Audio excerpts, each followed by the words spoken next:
time on the anniversary of the death of one of our soldiers in our little county, we have a memorial. We have the families come.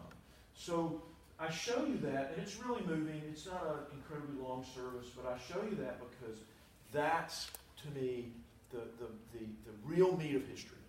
And so that's what I've tried to do in Confederate Winter and Freedom Spring is give people the frontline experience of what it's like. So that's Freedom Spring. I'm a white guy, in case you hadn't noticed.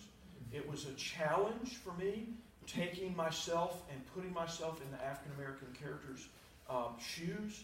And what I have always had is a vivid imagination, and I'm a soldier, so I know what it's like. And so I was, able to do it. We'll see when you read it if you throw it at me. I did it. But I love this quote. It's really my main inspiration. The historian will tell you what happened. My job is to tell you what it felt like. So I'm a novelist. So the history I get right, or do my best to, and I'll move it, shape it, to fit the story. But ultimately what I want is a narrative that gets especially young people excited about history. So if we go back to that first picture, my nemesis was Harry Potter. I had 3 kids, and I couldn't get those 3 kids to pick up a history book for all the tea in China. Didn't care, still don't care. I lost the battle to Harry Potter. I wrote Confederate Winter and Freedom Spring to help other parents and grandparents win the battle at 12 years old, that history, that what regular people do matters and is doable. And I think the story behind that is these kids back here are not going to pick up a magic wand and save the day someday. But all 3 of those kids can be heroes because it's average people that can be heroes. Now this is my hero right here. This is a lady named Peggy Towns. She lives in Athens, Alabama. She would be here today, but she had a death in the family. Peggy is an inspiration. She's really a self-taught historian. She worked in Washington. She and I spoke at an adult learning center in Florence, Alabama together, and she had a book called Duty Driven, right here, The Plight of North Alabama's African Americans During the Civil War. I was out selling Confederate Winter. I'm a son of the South. I have probably 15 Confederate ancestors, 1 Union ancestor. All I knew was the South, and being a soldier. But I lived in the North, and I read her book, and it moved me. Is that you? Are you in this? I was supposed to be. It's my group. That's your group. Yeah. I love this picture. So, at the same time, once again, the serendipity nature of history, my sister-in-law and brother-in-law live on the battlefield in Mobile, Alabama, where this book took place. And here's the story. This is why this is important. Because I just read a book this morning, or looked at a book this morning from 1965 that talked about Tennessee and the Civil War, and there's almost no mention of African American soldiers in it at all. There's no monuments, or very few monuments. So on the battlefield in Blakely, when I'll tell you more about it, the largest charge of African American soldiers in the history, I think possibly of the world, there's not a monument, and there's no mention of it on the marker. It's appalling to me. And my brother and sister-in-law live on the battlefield. And I'll show you, when we actually dug a cannonball, a piece of shrapnel out. So what Peggy's book was about was the fact that the people that built those fortifications down there into history are recorded as slaves. But they were not slaves. They were captured, Union, prisoners of war. It matters. They raised their right hand. They were serving the country, and that information has been lost to the history. And Peggy's little book found it, and then it became my mission to get that out to people. And then eventually we'll get a monument built, and we'll get things done there, like what you guys are doing at Fort Negley. You're rebuilding the history that has been swept under the carpet. Now that's what I love about history. It's a fluid thing. It doesn't take much, but a few champions can really change the narrative. So I told you a little bit about driving up and down 65. That's where I live. That's where I was in the Army and ran tanks. Now, I joined the Army to see the world, and they sent me to Fort Polk, Louisiana for 3 weeks. Go figure. That's where I'm from, right here, Muscle Shoals. I grew up in Birmingham.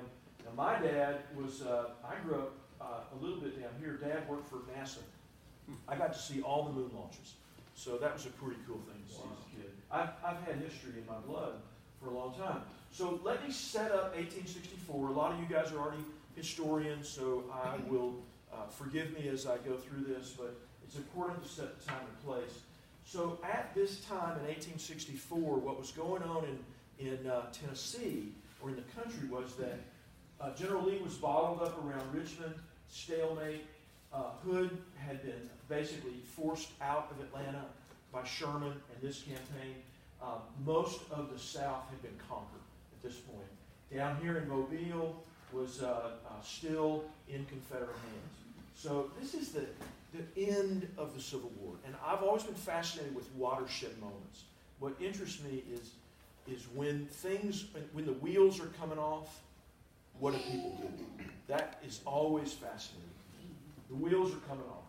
Hood, now you got to know John Bell Hood. This guy, talk about PTSD. I work with a lot of vets with PTSD in my normal course of life. This guy had lost a leg and an arm within about 2 years. He was a mess, and he's commanding an army. And if you read Confederate Winter, you'll read that, and my first book talk is a lot about how the ruthless nature of people in wartime rise to the top. Hood was ruthless. The guy was ruthless, and you can see it in his actions. But he felt like he had a brilliant opportunity that he was going to sweep around behind Sherman, cut the railroad line, starve Sherman's troops. He was going to end the war, and then once he starved Sherman, he was going to sweep up, capture Nashville, move up in the war, free the Confederacy. Well, it didn't work that way. There's a book out called Who Moved My Cheese? Well, Sherman moved their cheese. He decided he's going to live off the land. He didn't need that railroad line. So once again, I love those watershed moments when all of a sudden somebody says, I'm changing the paradigm. So here's where Nashville comes in to the war. And this is where these books and my ancestors come into this. So here's my little town of Florence, Muscle Shoals. We lived on a place called Dunnigan's Slough, which is where Hood's army camped right before they crossed the pontoon bridges in the river to come to invade Tennessee. So I've seen the camp. There was a Confederate tombstone in the tree line that I've seen right on, and all that crossing is now underwater, flooded by the Tennessee Valley Authority dams. But that's the route. Now, in the first book, my ancestor that was in Confederate Winter was on a little farm right here. He was 14 years old, and all I have are family stories. So he's there on the farm, and forest men come through, or the Confederate Army come through, and they're looking for manpower. And they swept him up in the Confederate Army at 14. And all we know is that he showed up, went off to war, and came home about 90 days later in rags. And that's about what we know. So from that, Confederate Winter was built. But that'll give you some kind of frame of reference. Now, this is where it gets, to me, really interesting. So if you look right here, once again, here's I-65, where I run up and down my life. Right here, where that little dot is underneath Athens, thanks to Peggy Towns, I found this fort. Now, there's a marker there for Fort Henderson. It lives behind a school. To the layman's eye, it is a pile of dirt. But that is a fort that, interestingly enough, serendipity, Meghan Markle's ancestor fought at that battle. So now, Meghan Markle, I'm actually, next week we'll ship a book to Meghan Markle. There'll be a copy of Freedom Spring in Buckingham Palace. Wow. And whether she'll read it or not, I think she will, because that is a new piece of ancestry information for her. But once again, that was lost to history that these men served. And I'll kind of explain why here in a minute. So it was an earthen fort. I'm not going to tell you much about it because I want you to read the book. That's where I want you to learn about that. But it exists. So from that, we begin to get into Fort Negley. And Fort Negley, to me, is just a fascinating story. And the more I read about it, the more I get a kick out of it. An amazing place, and we're watching certainly the transformation of the area around here now. And my hat's off to you guys for saving this amazing historical piece. Look, once again, looking through a book this morning from 1965, everything in that basically showed the African American community building this at gunpoint. And that's not what I read in a lot of the accounts. It's not the history that I saw. And what I began to kind of extrapolate, I will tell you this from the book. Once again, what happens at those watershed moments, this was the largest fort in the country at the time. And all I could picture was, I'm an African American, I've been a slave my whole life, and I've come out of North Alabama, and I'm escaping to the Union. Where am I going to go to feel safe? I'm going to land and wash up on the shores of Fort Negley. Yeah. And I'm going to build my home and under the protection of the guns of the largest fort in the area. And that's what I think happened. I think that we had an amazing opportunity here for the African American community to wash up in safety right here. And that's how I portrayed it in the book. And I think I'm accurate. I think I'm very accurate. Now, once again, I live in Indiana. What is Nashville to Indiana? It's the road, the place you drive through going to the beaches.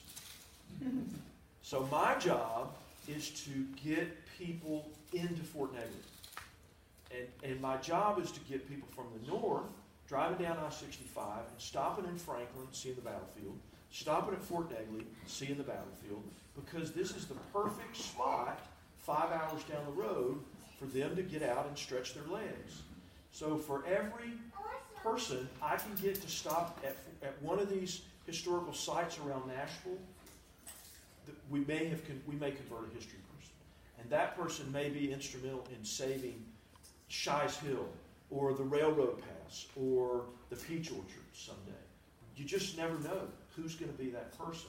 So anyway, I take it as a personal mission to speak and try to get that word out. So here's a great example. I work in the healthcare industry, and so I have one meeting in Nashville, and that's pretty much it, and then I'll drive back to Indianapolis. So my time is my own. This is the railroad cut, I don't know, mile and a half right down here. So you can stand on the bridge, look at the railroad cut. That was so salient to the African American military experience. Once again, I want you to read the book. That's how I want this to kind of wash over you. But the first huge charge of the African American soldiers here was a diversion. And if you don't know how the world works or how military science works, to understand, y'all come on in, please. And sorry I'm a little bit in, but you're completely welcome. Make yourselves comfortable. I don't think they knew what was happening. I mean, I certainly don't. I think that they were new soldiers, and I think that changed their experience.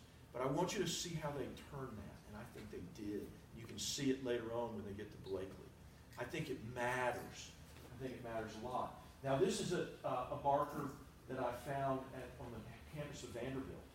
So I'm a geek. Once again, I am a Civil War buff. So I found this marker, and I went hunting where the interior defensive line is. It's gone. I missed it by probably a month. It's underneath, I think, a power station. There's a building over the top of where the earthworks are. And I'll touch on this in a minute. That matters. We'll never get that back. When it's gone, it's gone. And so we lost one there. So let me go back to the book a little bit. This is the route that the soldiers took really Nashville up here and down. But there's a little place over here called White House, right along the river, right about here. I happen to have had an experience in Hurricane Katrina there. And so it figures prominently in the book. We took some relief supplies from there. We ended up going into a little place in White House, Louisiana, and we ended up getting a computer for these folks. Anyway, the long and the short of it, this is people that were refugees, no other way to phrase it. And we were able to get a computer that Oprah found a lost little girl and flew her from that place up to Denver to meet her mom. But that place figures in prominently. I try to drop little nuggets in the book. For example, early in the book, you'll read about, I think his name was Neram, and two Confederate soldiers are talking about stopping by Pope's Tavern to get some Neram sipping whiskey. That's Jack Daniels. Jack Daniels was invented by an African American, and so I put that in there. And so there's lots of little bombs in there that are interesting. So now let's go to Fort Blakely and the battles for Mobile. So once again, there's an arc to the story. I don't want to give too much away. But Fort Blakely was an interesting place. This is where Peggy Towns' ancestor went and built these Confederate fortifications all along here. See this swamp right here? When you read the book, you'll know that swamp. It'll come back to you. So these redoubts, this is what we always thought. And I would argue to say until Peggy's work that came out 4 years ago, there's not a person anywhere that thought those weren't built by anything other than indentured slaves. Now, interestingly enough, if you've read history, recent history, they found a slave ship. They say it's the last slave ship to come in the United States. Okay, that is I can't think of the name of the ship. Can anybody remember the ship's name? It's really interesting. There are big articles about it right now. That they sailed right up this river. That ship would have been about right here, as the map flies. So what that is by getting this information out about Fort Blakely and the African American contribution to this, we're going to touch a lot of people who are there looking at the last American slave ship that came in. Once again, it's another opportunity for people to know the pride of what their forefathers did. The Union line here, all that is African American troops. Huge contribution.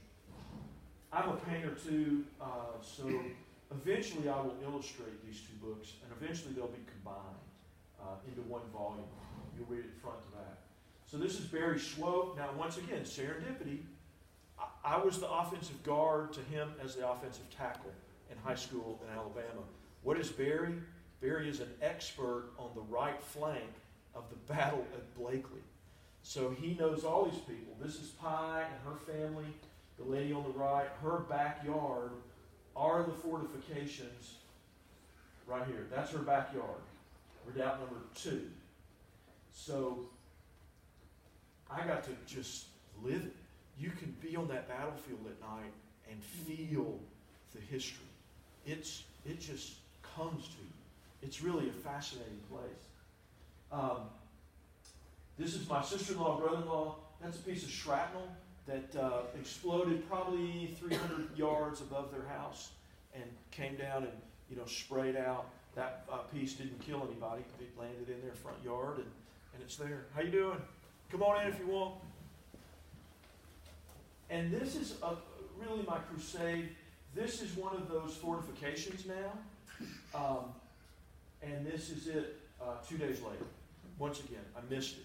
I caught it before they bulldozed it. Gone forever. Gone forever.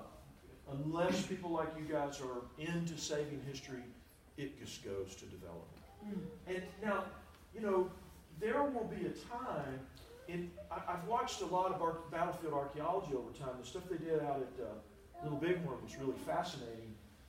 You can tell a lot of things with that. We don't know what the technology in the future holds. There's no telling with the ground penetrating radar, things like that they'll be able to do, artifacts and history that we can develop from that. Now, this is just this is a kind of a comment. So this is a statue put up at really an amazingly preserved fortification down there. It's beautifully done. Sons of Confederate Veterans put this up, and I get what they're trying to do. I get trying to honor their history. But my challenge to them and to all of us is that by putting this up and not acknowledging the other side of this, what you do is you kind of ensure the destruction. And so what my crusade, once again, is to try to get organizations to realize you cannot have this placard only telling one side of the story. We have to tell all sides of the story. So my hope is, now this is in Huntsville, Alabama. I took these pictures 2 weeks ago. I have a small exhibit at the Buffalo Soldier Museum in Houston, Texas. This is the monument that they put recently in Huntsville to the Buffalo Soldiers. It's a beautiful monument. This is the spirit of, I think, the way the historical community needs to be thinking. We have to embrace it. We have to make sure that we tell all the sides to this. Now, this happens to be where the 10th Cavalry camped before they went to the Spanish-American War. Great history there. So why, and I'm almost done here, but why does this matter? Well, the biggest reason is that in Reconstruction, we squelched this history. So I'm just going to read this real quick. If you were an African-American soldier and you were living in the South, you had decided not to move north, you were going to live and raise your family and make things work in the South, and you were a leader in your community because you were, that's what happens to soldiers, we become leaders in the community. But in 1877, when Reconstruction ended, black veterans living in southern states quickly became targets for white violence. White newspapers quickly spread rumors of black soldiers assaulting white police. States across the South prohibited blacks from handling weapons. Compared to those who had served and not served, former soldiers were disproportionately assaulted, driven from their homes, and in most extreme cases, lynched in public. In Bardstown, Kentucky, right off the I-65, in Nelson County, Kentucky, a mob brutally lynched a United States colored troops veteran. We learned the mob stripped him of his clothes, beat him, cut off his sexual organs. He was then forced to run a half a mile to a bridge outside of town where he was shot and killed. The moral to this story there is, why do we not hear these stories about the bravery of the African-American soldiers? Is because it just got suppressed. They didn't get to tell their stories. They didn't get to put it out. It exists. I found some really interesting stuff, but it is not the norm of what kind of got out in the history books. I think it's important, and to me, in conclusion, what my job with this little book, and really, listen, I know it's a little book. It's really meant for kids, but I think it has a compelling story that can get people interested in understanding what it meant to be a soldier at 14 in this, and I think it couples well with Confederate winter on both sides, because war in all circumstances is a travesty. And so this gave us, and hopefully will enlighten and get some young people interested in history. But the bottom line is, as we do with our Vietnam veterans, we have to honor them. We have to honor the different sides of history, or it'll be lost. Just as a matter of note, I have a person I'm friends with on Facebook right now whose father was killed in Vietnam. She is literally, right now, as we speak, on the site where her father was killed 50 years ago today in Vietnam. This conversation we're having today, to me, is no different. You guys came out here on a cold Nashville day to find a way to honor the veterans that were here before, and I commend you for coming out. Thanks very much.